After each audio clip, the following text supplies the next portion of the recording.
What if I told you that you never have to buy seeds again? Like ever? Yes, you can actually get seeds for free, legally, and it's way easier than you think. If you are starting a garden or just don't want to spend money on seeds, this video is literally for you. I'm going to show you the best 4 ways to get free seeds.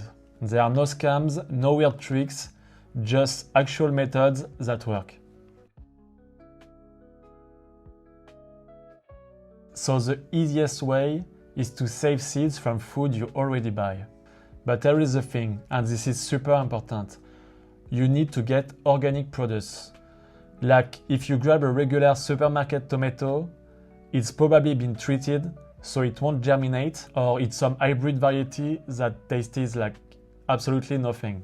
So yeah, organic tomatoes, peppers, squash, melons, just scoop out the seeds, rinse them really well, let them dry completely on a paper towel, and then you can store them in paper envelope. I actually keep mine in old envelopes I've written the date on, and it's kind of satisfying honestly. Quick warning though, avoid hybrid plants at first because they don't always grow through. Okay, this one blew my mind when I first found out about it. Many public libraries now have seed libraries, like actual libraries. You borrow seeds like books, you take some, you grow them, and then you can return seeds later if you can.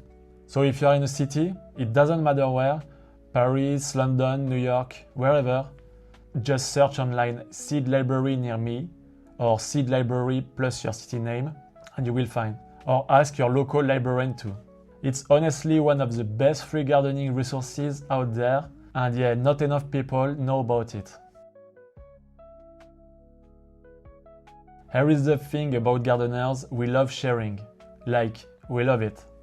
And you can find free seeds on Facebook groups, Reddit, local gardening clubs, or community gardens. Just ask politely and you will be surprised how generous people are. And here is why. Seeds typically last 3 to 5 years, so most gardeners will rather give them away than just throw them out.